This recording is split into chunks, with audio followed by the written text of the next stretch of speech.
Good afternoon, ladies and gentlemen. This is Sandy Speaks Revisited. Many of you have heard of Sandy Bland. She was a young lady that just wanted to enjoy life and to educate people and let people know about what was going on in the world.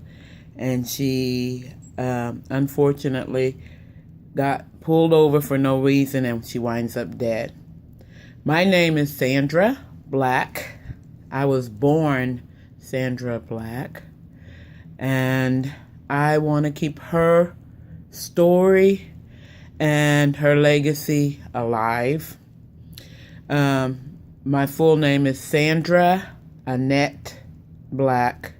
I was born in Marion, Indiana, and ironically, my daughter is 28 years old, and Sandra Bland is 28 years old.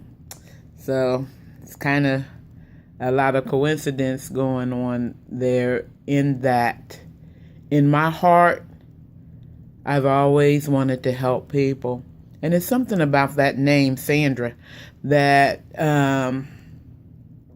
it kind of comes with an energy to it. And where that energy comes is from its meaning.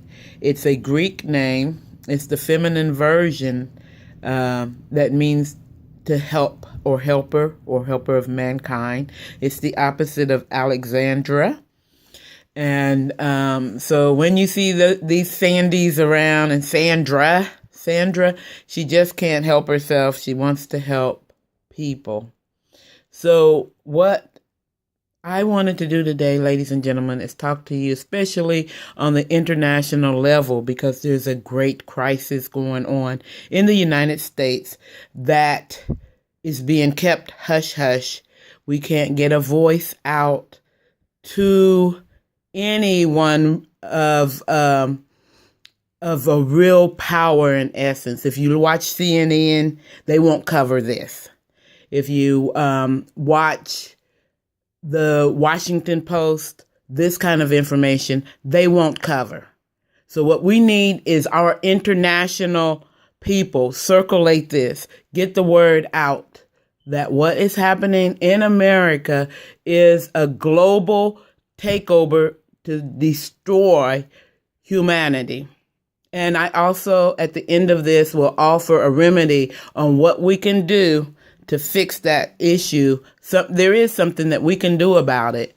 And the pitiful thing is that I'm going to even tell you right now that it's LOVE, one word, love. It's so simple. It sounds like that's impossible, but I'll tell you how we incorporate love and the power of unconditional love into uniting purely our cities and our towns. And as we put our cities and towns on fire with love for one another, the rest of it will fall right in place. Okay, basically, let me start with some of the issues that I take great offense with, and that is poverty and racism and the reverse of what society does in America. They want to make the money start from the rich and trickle down. That's the worst way that things should be happening. It should start from the bottom. And then as everybody is happy and everybody is producing, we all make more money. We all enjoy. We all have life and life more abundantly. Then the second thing they want to do, and they're doing that right now, we all know that, is we hold accountable from the bottom. If the poorer you are, the more you better not make a mistake. I mean, you better not breathe wrong. Because if you're dirt poor and you get into the system, you're locked, your whole life can be locked away. Ask Hurricane Carter. Okay? And I don't even think he was dirt poor at the time. He was a professional boxer. And they framed him. And how much accountability do they have to the prosecutors and to the police that purposely set him up, knew that he was innocent, and they set him up and framed him, and nothing is done to these people. The judges in America, total immunity. They can do whatever they want to you. And some of them are good. I'm not going to say that it's all of them that are doing that, but there are some that are so bad and so rotten to the core that there is absolutely no reason why there should be immunity to these judges just destroying people's lives. So that's the reason that I'm wanting to point out a lot of injustices that are going on in my hometown. And I'm hoping that you guys will just circulate this and get the word out so that I can empower my town, because it's not going to happen from within my city. You've heard the saying that a prophet is never a prophet in their own town. So nobody's really listening to me, and I get the feeling that all I am is a bag of wind. And I don't count. That's the way we are. As a matter of fact, when they enslaved my mom, and I did a protest last year, all throughout the winter, every single day in the freezing cold, what my local newspaper covered of it was zero. This is a paper that has virtually nothing in it anyways, because it's a very tiny town.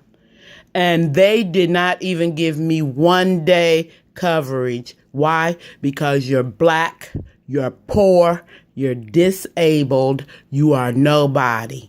And that's what also happened to Christopher Dorner.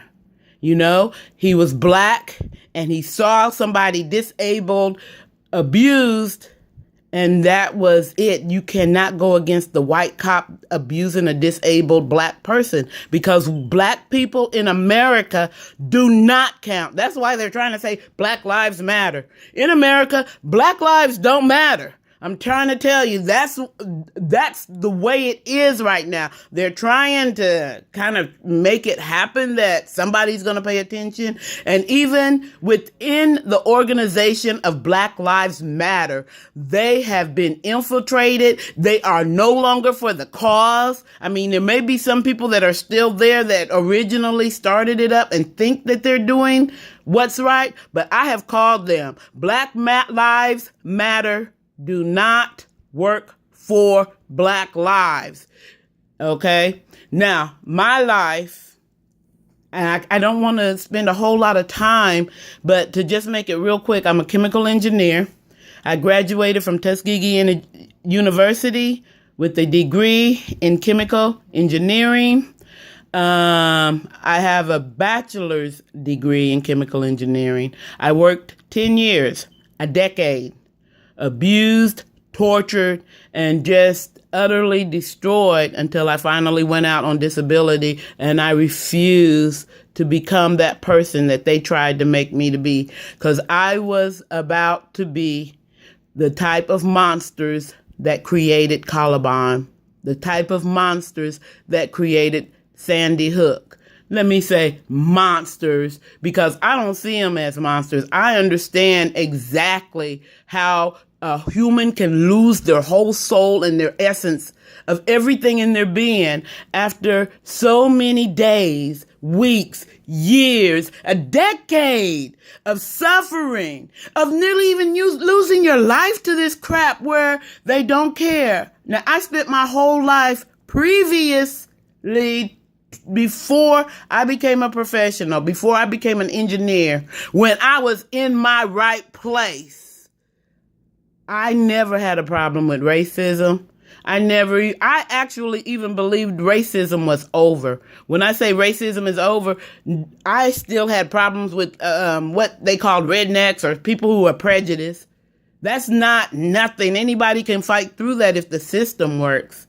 I didn't know that there is no such thing as justice if you're discriminated on the job. It doesn't matter about you going to human relations, or the EEOC. The best you're going to get is you may be lucky to keep your job if you are as powerfully on your toes as I was. They couldn't fire me because I knew my stuff and I was at work every day on time, and I made sure that I never took a break a minute longer than any of them.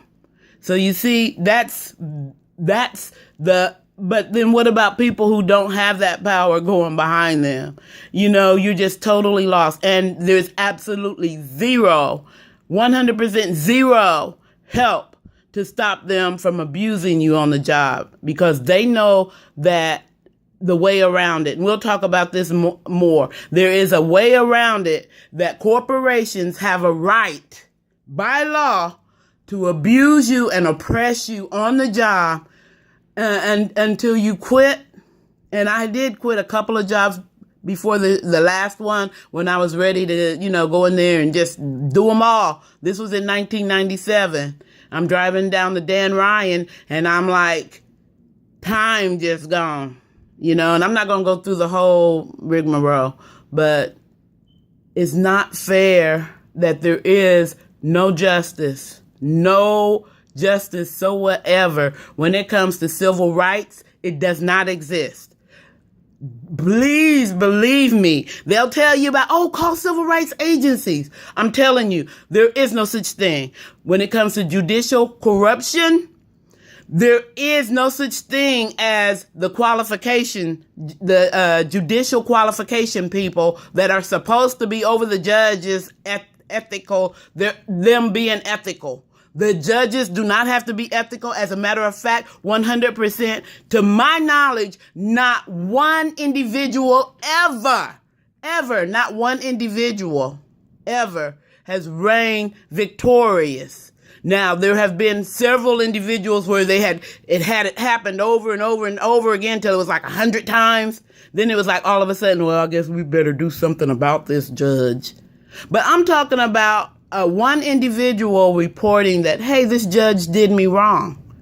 You don't win it because it's automatic. Denied. He was ethical. And it doesn't even matter if you've protested against him for a year and he's destroyed your family and you've written to everybody on the face of the earth about this judge being no good. He can actually call you into court talking about taking your house, and you can't even recuse him out of it because it's ethical for him to do whatever he wants.